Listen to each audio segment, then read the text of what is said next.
ជំរាបសួរបងប្អូននៅក្នុងសេចក្តីស្រឡាញ់របស់ព្រះគ្រីស្ទព្រះបន្ទូលជុធីព្រឹកនេះមានចំណងជើងថាការបំភ្លឺផ្លូវវិន័យនិងការវឹកហាត់លត់ដំរូបកាយចិត្តគំនិតប្រាជ្ញាស្មារតីគឺជាកម្រៃដ៏សំខាន់ក្នុងការធ្វើដំណើរនៅក្នុងកិច្ចការប្រចាំថ្ងៃ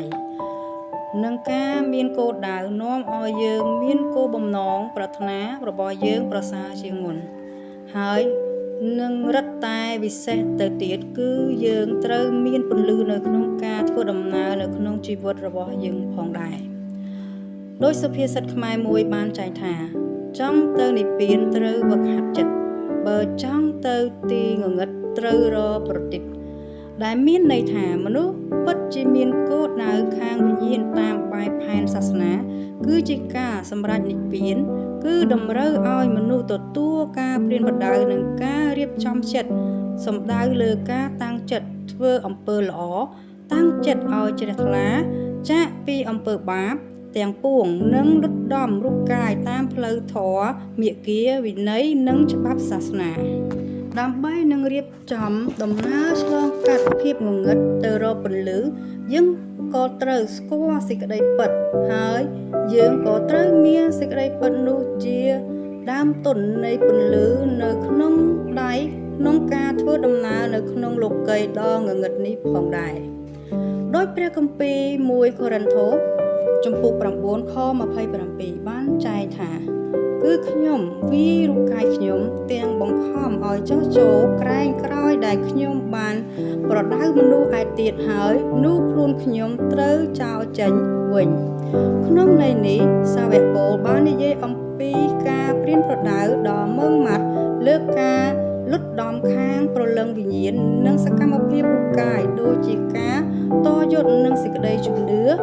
ការដើរតាមព្រះបន្ទូលការលះចិត្តខ្លួនឯងពីលោកីយ៍ហើយលីឈើឆ្កាងដើរតាមទ្រង់លះបង់ការសប្បាយខាងលោកីយ៍ចម្បងនឹងការលបួងរបស់អំពើបាបនិងស្វែងរកព្រះបន្ទូលដែលជាពន្លឺមេគានាំ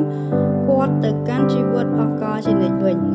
នៅពេលយើងបើកឡានឬម៉ូតូពេលយប់ងងឹតគឺយើងមិនធ្វើដំណើរដោយគ្មានពន្លឺចង្កៀងទេព្រោះវាអាចនាំឲ្យយើងមានគ្រោះថ្នាក់បានដូច្នេះយើងត្រូវប្រុងស្មារតីបើកបរដោយប្រុងប្រយ័ត្ននិងគោរពច្បាប់ហើយធ្វើដំណើរតាមផ្លូវដោយមានពន្លឺសម្រាប់បំភ្លឺផ្លូវទើបអាចធ្វើដំណើរដល់គោលដៅ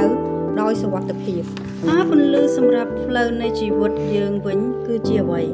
ក្នុងព្រះគម្ពីរដំណើរបង្កើនចំពោះ119ខ105បានចែងថា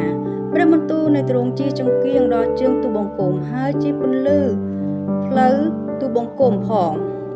ព្រះបន្ទូលនៃព្រះអង្គម្ចាស់ដឹកនាំជីវិតយើងដូចជាចង្គៀងបំភ្លឺផ្លូវនៅពេលងងឹតក្នុងលោកីយ៍ដែលពោរពេញទៅដោយការអាក្រក់អយុត្តិធម៌ភាពងងឹត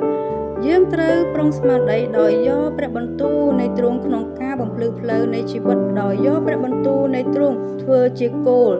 បិទព្រះបន្ទូលរបស់ព្រះអង្គម្ចាស់គឺជាចង្គៀងបំភ្លឺផ្លូវម្ដងមួយជំហានឲ្យយើងដើរដោយសុវត្ថិភាពព្រះមិនបានប្រាប់យើងពីគ្រប់អនាគតទាំងអស់ទេប៉ុន្តែទ្រង់បានបំភ្លឺផ្លូវនិងគ្រប់គ្រងជួយសម្រាប់ការសម្រេចចិត្តរបស់យើងនៅថ្ងៃនេះនៅពេលជីវិតយើងស្ថិតនៅក្នុងទីងងឹតគុំទៅរកពន្លឺខ្លាំងៗនៃលោកីយ៍នេះប៉ុន្តែត្រូវតោងឲ្យជាប់ព្រះបន្ទូលដែលជាពន្លឺពិតនាំយើងទៅកាន់ជីវិតនិងសេចក្តីសុខសាន្តសំណួរព្រះរាជតើជំហានតូចអ្វីខ្លះដែលខ្ញុំអាចវឹកហាត់លុតដំនិងអនុវត្តតាមព្រះបន្ទូលនៃព្រះដើម្បីដើរតាមព្រះបន្ទូលរបស់ព្រះអង្គម្ចាស់សូមអរគុណសូមព្រះប្រទានពរអាមែន